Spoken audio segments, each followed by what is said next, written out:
So we hope you've had a chance to view some or hopefully all of our Lost in Morocco videos that we have on YouTube on our Travel Intently site. But what we want to do now is to encourage you to travel to Morocco as well, to create your own adventure. So what we're going to do is present a few tips and trips that we encountered on our journey to Morocco. So these will be our recommendations based on our experience. So if our travel series on Morocco was called Lost in Morocco, here we've got navigation tools that will help you should you choose to be in Morocco too. Will help you to find Morocco. So anyways, we're going to get into it now. By the way, I'm David. And I'm Gail. And let's get going, I think. Sure. So we've got the magic tahine here. This is, by the way, something that we didn't bring back from Morocco on our trip. But if you stick with us to the end of this video, we will show you a few of the many things that we brought back from Morocco. Voila. We're just going to pick out some topics and then just speak off the cuff on them. Try and keep it fresh. Right. We'll see. You'll be the judge. Accommodations. That's our first topic. Yeah. Now, I think we can say right off the bat that our accommodations were spectacular. I think probably some of the best, some of the most unique accommodations that you'll find. Anywhere in travel. Quite a pleasure. I'm just sifting through my papers right now because they're, of course, not in any specific order here. Here we are, accommodations. Yeah, so what we did find is that, again, most memorable places that we've ever stayed. The costs were certainly reasonable.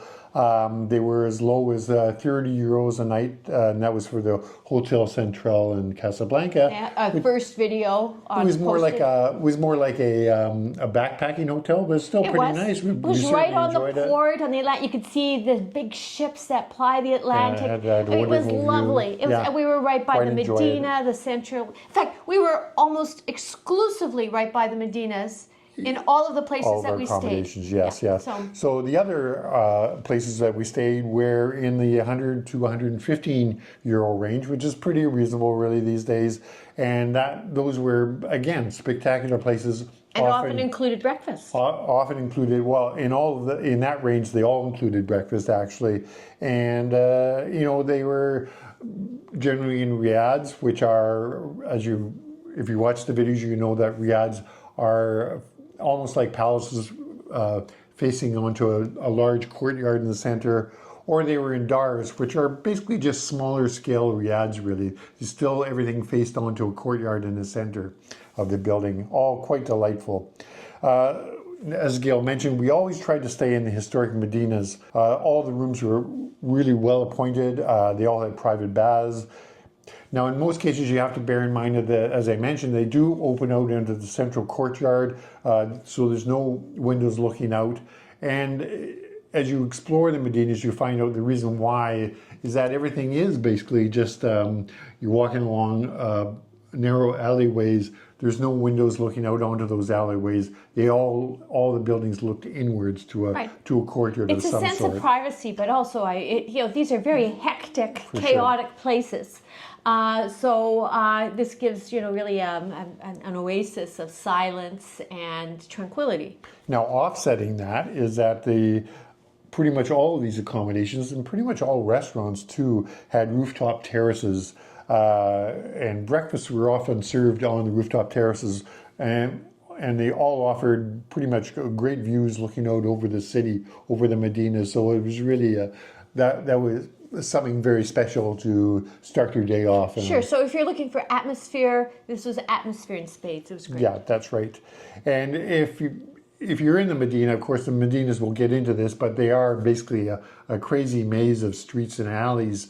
You can easily get lost in them. However, you can usually pre-arrange with the lodging people to have somebody meet you at a gate at the edge of the Medina. So if you're dropped off by a taxi, there would be someone there from the Dar or the Riad to meet you, to help you, guide you to where the accommodations were in the Medina, and also help transport your luggage as well. So that's worth knowing. Okay.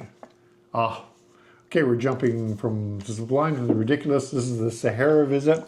Our visit to the Sahara was perhaps one of the more exotic ones. We actually started our Sahara visit in Fez, actually, yes. didn't we? No, Yeah. that was just a happenstance. I don't think we didn't do that specifically. Well, it sort of fit in with our tour. We were trying to circulate around Morocco, so we started in Casablanca, went to Tangier, Chefchaouen, and then Fez, and now we were going to circle around eventually to Marrakesh. So we started in Fez, and then went to a dune area called the Erg Chigaga, and then continued on from there on to Marrakesh. So it was a really, really long trip. Now, we did have 1,300 kilometers. Yes, and we did have a private four-wheel drive Toyota Land Cruiser and a driver all to ourselves for the entire trip. It was a 4-night, 5-day trip. So it took us, like a couple of days to get to the destination. So there were overnights, and so our driver too had to be put up in a hotel. For sure. So how much was it, David? It was all inclusive, and we arranged it through a company called Authentic Morocco, they're based in London. England? In England. Not Ontario. Ontario. However, they did use all local people, Moroccan people. So the total cost for the two of us was, in Canadian dollars, was $4,000. So it was fairly expensive. It's going to be one of the more expensive things you do in Morocco, regardless of how you cut it. Now, if you want to, you can lower the cost. There's various ways of doing that. First of all, you can start in Marrakesh and go from Marrakesh to one of the dune areas. You can also go to the nearer dune area, which is the Erg Chebi dune area. And then there was one more way you can reduce your costs, and that is to just take a bus on your own to Erg Chebi area, the close dunes, in other words. But you will have to arrange a tour of some sort. You have to take a four-wheel drive vehicle that would take you to some sort of a camp in the dunes themselves. However, you should be aware that regardless of what you do, that going to the dunes is a 100% tourist-driven activity. All of the guests are going to be foreigners like us and you from other countries, lots of other countries. The only locals are going to be the staff themselves and the drivers of the vehicles. So you should expect this to be one of the most expensive parts of your Moroccan adventure. Okay, I think it's my turn. So, safe, but you may be hassled.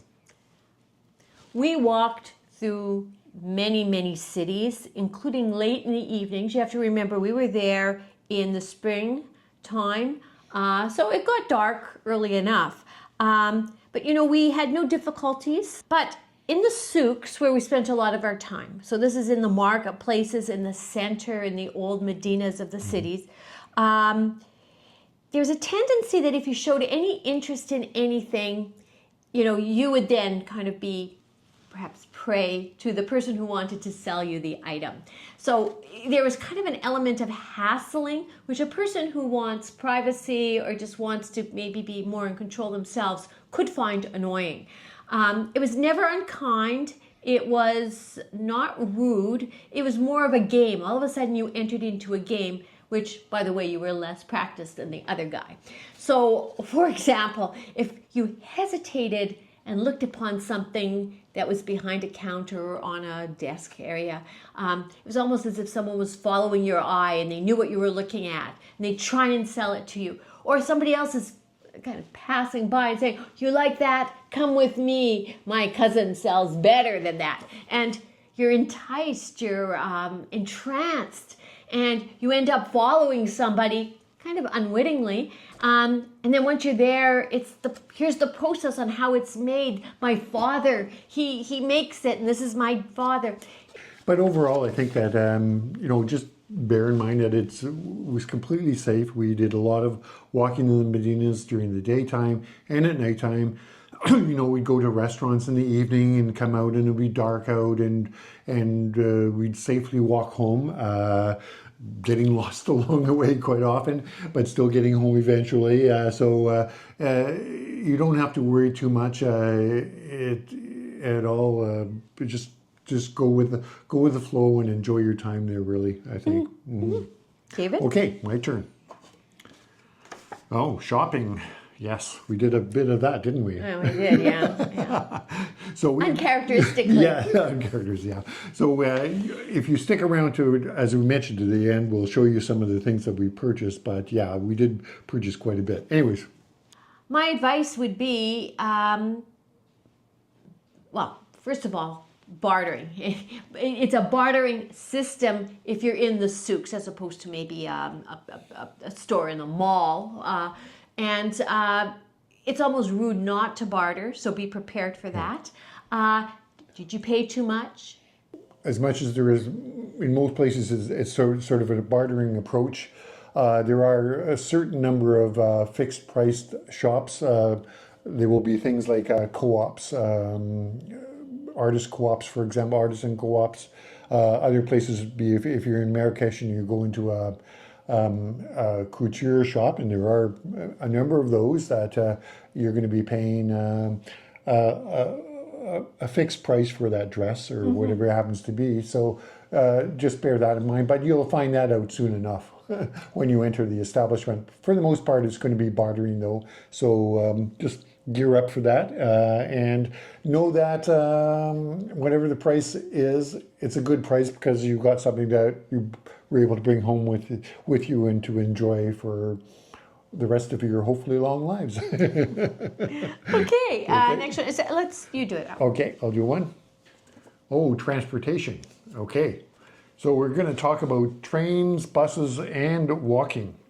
So we're going to start off with trains. We did take trains from Marrakesh to Casablanca and from Casablanca to Tangier. Now these were all on our national train system, the ONCF, and they were all booked also on the ONCF website. Well, by the way, we'll leave links for these down below in the description. So it's not too hard to book them online, no problem at all. The way we traveled, we got first class tickets, and for example, our first class ticket from Marrakesh to Casablanca was in Canadian dollars was $25, and that was for Per person for a 2.5 hour trip. Very comfortable trains, very nice. I think it's called the Atlas train. We also took the El Barak high-speed train from Casablanca to Tangier, and that was Canadian $41 a person for a 2-hour trip. Now the high-speed trains are actually, if you're familiar with the French TGV trains, which they're very fast trains. state of the art, yeah. Well, essentially they're the same because these are trains that were actually built in France. Very good transportation system on trains. And may I add, I think that we feel confident in talking about the quality of the train service because if you're familiar with Travel Intently, you know that we are frequent users of both Via Rail in Canada and Amtrak in the United States. So we have had lots and lots of experience and a basis for comparison. We also took buses. Now these are buses we took between Tangier and Chefchaouen and Fez. It's the only way there's no trains that go to these cities. What we did is we used the CTM bus line. There's another national bus line as well.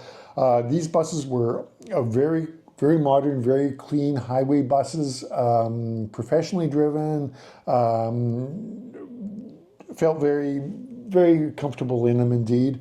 Now you can book these buses through the CTM bus website, but you can only do it 1 month in advance, and also the website is only in French, so just be aware of that.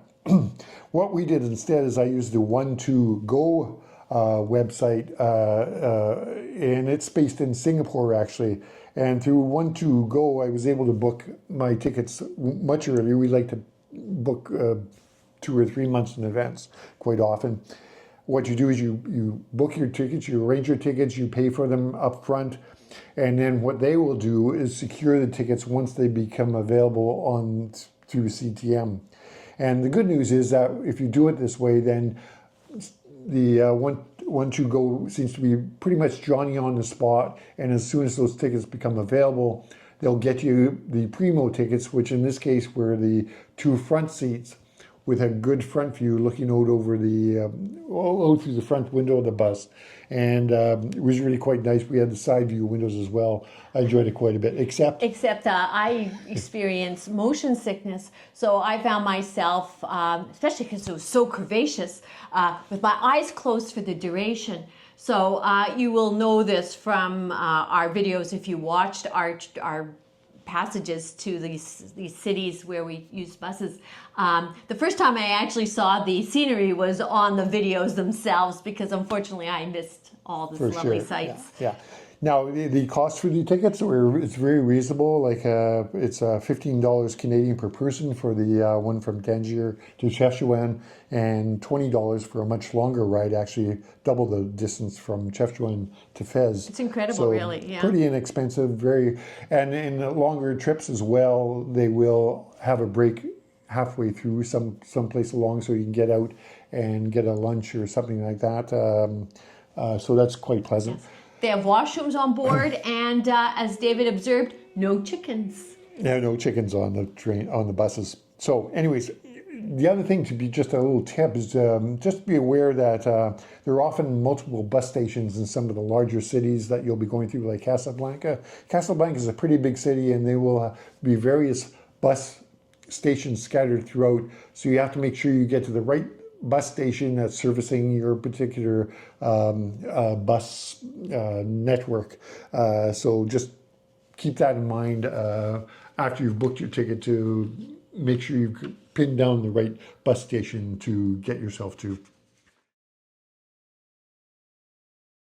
We're concentrating here on walking in the Medinas. As we've mentioned, Medinas are a wonderful mess of streets and alleys. They're going all over which way. They're unlabeled at all. There's no street names at all. So it's pretty much a guarantee to get lost.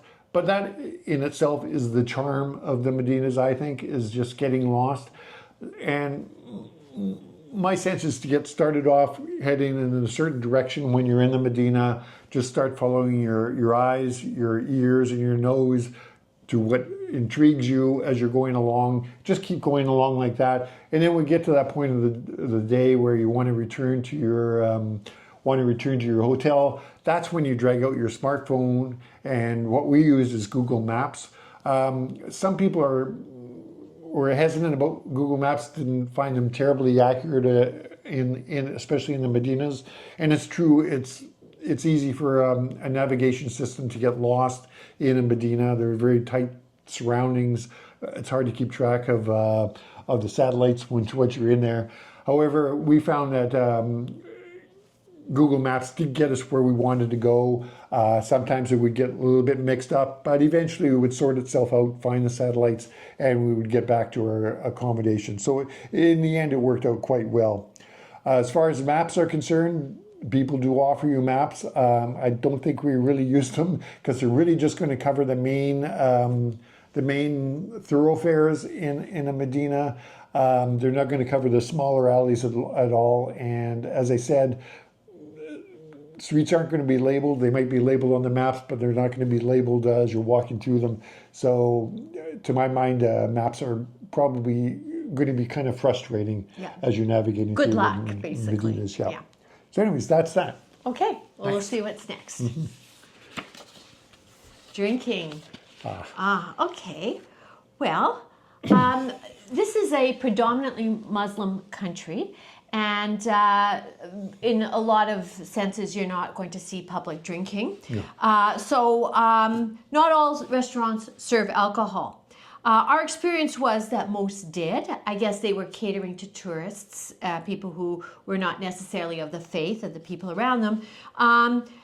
We can say that we can recommend the wine. There is a fine wine industry in Morocco, and I think for example, in Canada, we don't normally see that product, but it doesn't mean that it isn't there, and it isn't of the highest quality, competitive with a lot of those Mediterranean countries that you're encountering in Europe. For sure.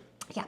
Now, where there was no alcohol, we found that there were unusual and tasty fruit juices, often fruit juice combinations. So you certainly weren't deprived in any way. No, I really enjoyed all the different fruit juices that they had, and on the street, you'd easily run across somebody who was squeezing fresh oranges on the street, give you a jumbo glass of orange juice for next to nothing, really, and it was delightful, really. I really enjoyed it a lot.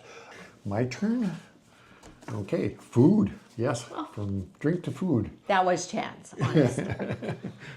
Well, what can we say? It's a fantastic food. You can break it down into two things. I guess there's the couscous.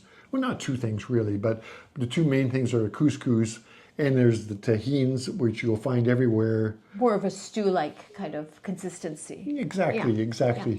Often you'll have just vegetarian items. Because it's a Muslim country, you're not going to see pork. No. But you're going to see lots of chicken, and you can see goat, camel. You saw David eating a camel burger just once, but yes. I mean, and the sweets and the nuts and the dates and the fruit from the Atlas Mountains, strawberries in particular, very, very sweet. You'll see all of these featured, and just the fine restaurants with the presentation just so beautiful. Yeah. And lots of seafood as well. Oh, yes. I mean, you're right there. It's all along the Mediterranean and the Atlantic coastline. So lots of good seafood, often caught fresh for you. So it's also oysters, really good oysters. We availed ourselves of a plate of a dozen oysters on several occasions. And for North Americans, we found them economical. They were not price was priced very reasonably. Yeah. Now beyond that, we could recommend doing some food tours. Well, we always recommend wherever you're going is doing some food tours. Pretty much as soon as we arrived in Morocco, we arrived in Casablanca. We had prearranged a Casablanca street food tour. That's the name of the company. No, that's the name of the tour. And the name of the company was Taste of Casablanca. Oh, excuse me. Yes. but yeah, and it was so a woman took us around her neighborhood where she lived, and we sampled all sorts of street foods, which is really good because it got you acquainted with them, so you feel more comfortable when you're going in other communities and you see a street food there, more comfortable with actually partaking in some of those foods. So it's really worthwhile. It's like was basically a full afternoon of. And there you have an expert who can answer all your questions. Yeah, exactly. And then the other food tour we took was once we were there as Ramadan was just starting, and after I think about the second day of Ramadan, we took what was called a Ramadan iftar picnic, and that was arranged by American Food Tours. So iftar is the meal that you have once the sun has gone down and the fast is no longer taking place. For sure. So and because people are kind of in need of food and a kind of a fast fix, it starts off with dates and lots of sweets. That's a lovely thing about Ramadan, is that you get to taste lots of specialties that you wouldn't normally have another time of the year. For sure. And the other neat thing about this, it was called a picnic, but we actually went to a person's house, like a family's house. We went into there. It was a great way to get into somebody's house that you wouldn't normally be able to get into at all, and sit down at their table, and they would prepare all the food, the iftar foods for you, and then run through them. The guide would help run through them with you, so you got a really good sense of what it was like during the Ramadan. So it was lovely. Fantastic. Yeah, I think that's it for the food. Yeah, I think right. It was very good. Partake. Yeah. Travel during Ramadan. Honestly, this really was random. Well, as you likely know, Ramadan is a holy month, and it marks when the Quran came down and was gifted to earth. And it's the time that the month is experienced and marked is based on the Islamic lunar year. or calendar. So its date does alter, and it can alter, I guess, because it's such a long period. It can alter in the course of 30 or so years, like in through different seasons before it gets back to. So it was in the springtime in April when we were there. That's right. Yeah. Yes.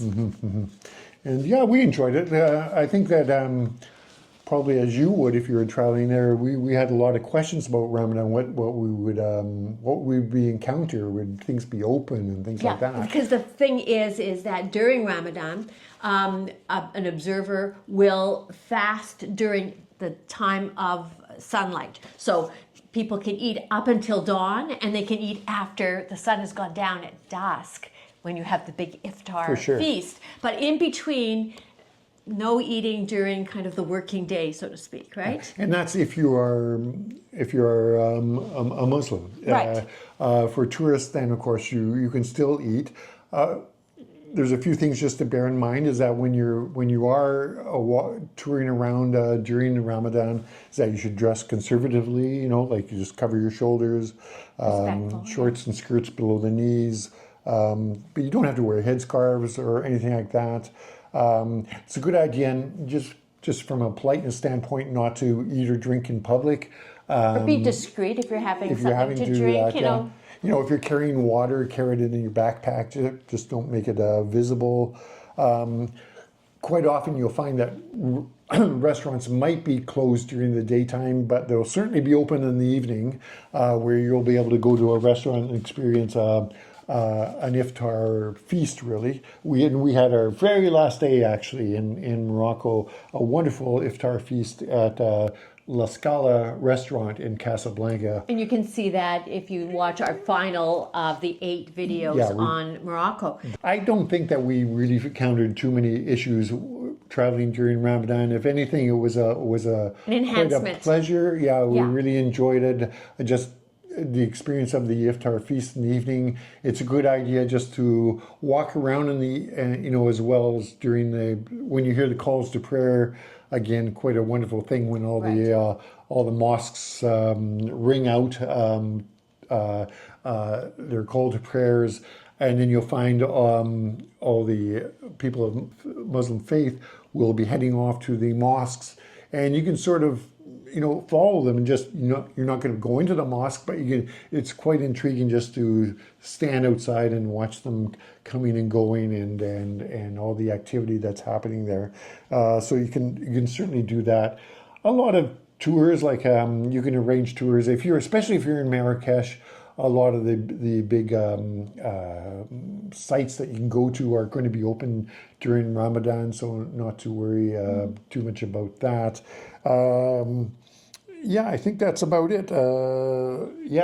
Just enjoy it, really. I would say there's nothing to be worried about, nothing to avoid. If you're there during Ramadan, just enjoy it, really. We certainly did. Yeah, we learned a lot, I think. Yes. Okay. Oh, I think I was the next one. Okay, here, I'll tell it. This one is kind of like mine, so. Okay. I kind of feel close to this one. Okay, yeah. And this is, again, just talking back to dress, that bear in mind that some cities are more conservative than others. Marrakesh is, I would say... it's like the commercial center. I mean, you could say that of Casablanca, but it's a real East meets West kind of a city. Yeah. So it is less conservative by all means, right? You find more Westerners there than any of the other cities that you go to. With its high fashion industry, I mean, you got a lot of people kind of voguing in front of tourist places, it's really not conservative at all. No, but you go to Fez, which is the traditional and cultural heart, and really quite inland, not close to other places or other influences.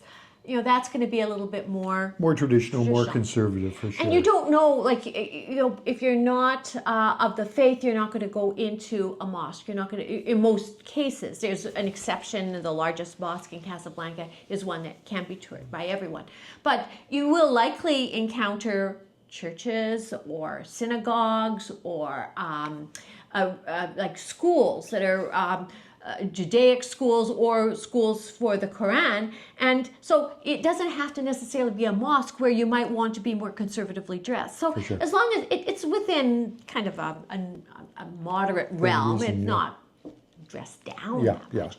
But yeah, just It's respectful. not some place where you have to wear suits and ties or anything like that. So. And no one had stopped me, and I didn't feel as if I wore anything too short or without shoulders. And I've worn the same clothes, which I thought were appropriate, and been stopped in places like Italy. So, it's within the realm, I think. Yeah, for sure. Okay, I think that's And then, it. oh no, there's this one last one that I had, and it was just a question of ethics involving animals for tourists' amusement. And we saw this in the big square in Marrakesh, where there was snake charmers, and there were also monkeys that were dressed in human garb, just dressed monkeys.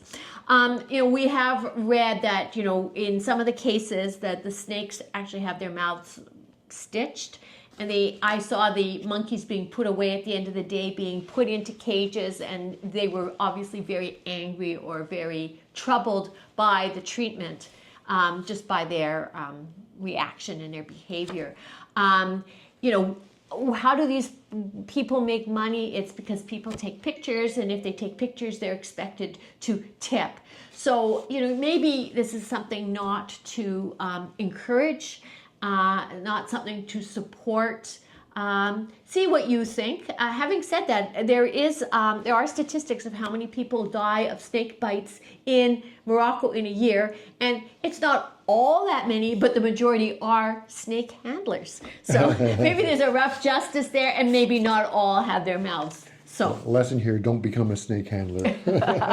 But on the flip side, the American Fondouk in Fez, where they are rescuing donkeys and other animals of that or type. rehabilitating them because they do go back to their jobs. Yeah. There is a culture where donkeys and mules draw carts, horses as well. Yeah. And the cats are treated so well. I don't think the cats in North America are treated as well as they are in Morocco. Yeah. There's good places to see animals in a positive kind of atmosphere. For sure. Maybe the snake charmers and remember, that's directed to tourists. Yes. So I don't think it's really, part of the culture per se, right? Yeah, that's for sure. Okay, so we just were wanting to maybe show you just a few of the things that we purchased while we were away, to kind of cause you to think what you might like to get, or to urge you to go to Morocco. Personally, I love anything with filigree, whether it's architecturally, in the carving, or lace work. Well, you see this a lot in the silver work in Morocco. The original jewelers were actually Jewish, and it's something that you see also in Jewish jewelry or iconography, a lot of filigree. So the one that David is holding to the camera actually has colors. That is enamel work. This one has a little bit of enamel at the very top, the black. These are the little silver boxes, or are they? I don't care. I really like them. We had some brass that's done in filigree. Yeah. Lots of brass, and you'll notice this as we're walking through the souks in any Medina pretty much. Lots of brass work. We just brought back a couple of small things. Beautiful work. We were wanting to potentially electrify this. So what the fellow did was he left us in his store, and he went and he got somebody to neatly put in holes that would accommodate a cord. Anything to help you, ease a sail. Very, very kind. Not that we've done that so far. No, we've got candles here. They do heat up very much. Yeah. We didn't anticipate that. David. Oh yes. We got pottery. These are our pottery from where? This is Tamagrut. Tamagrut, yes. And if you watched this is on our Sahara, Lost in the Sahara Video. We went to the Tamagrut potteries. It's quite a humble sort of Enterprise, yes. And they had a very colorful pottery, So it's easy enough to just bring back some of their pottery. They are known for their green, though, in particular, Yeah. what David's holding Yes, up the there. green is their famous color, really. But they do have stuff in all sorts of colors. More silver. Now, I was looking at silver earrings, which were sold to me by the weight. So I am wearing a filigree pair right now, and I also have a kind of a, there we go. So you can see just how delicate the work is. And then there was just another one. Yeah. But while I was kind of deliberating, because there were hundreds and hundreds one-of-a-kind items, of course, David's there. You don't leave a person unattended when somebody else is trying to do a deal. You do a deal with that person too. So David purchased for us a teapot when I wasn't looking. Yes. But it's lovely, and yeah. So. And these are the kinds of things you go to a restaurant, or you're at your hotel and you're being served mint tea, and they be pouring it from way on high into the small cups that they give you, glass cups. It was just so intriguing that it was nice just to bring home something that you found in the tables in Morocco. Right. So, I mean, that's kind of the nature of travel, right? To have lifelong memories, and these help fuel them. Something to think about on mundane days. Something that also intrigued me were these little things that I'm going to have to tilt these so that you can see them. But it's quite often they were done in pottery, but this is done in, I guess, metal, steel. And tooled, yeah. And what they have is you'd find these on the dinner table. There'd be 3 of these, and one would have salt in it, one would have ground pepper, and then the other one would have something like it seemed to be a ground cumin. That's what I have here is ground cumin that you could just sort of pick it up in your fingers and sprinkle it on your food. So that was, I think, something that I found quite a unique thing that we found on the tables in a restaurant. Yes, in and that reminds Morocco. me too that spices is another thing that you might want to bring home. Saffron in particular was very inexpensive. That's right. And you can't say that very often, right? Mm-hmm. So, anyways, that's just a small sampling. We did bring back a small sort of rug with us as well, and poofs or ottomans for your feet are very popular. They look like little dog baskets, and then you fill them up with your filling when you get home. Get home, yeah. David said and beseeched me not to bring our tooled leather poof here to show you.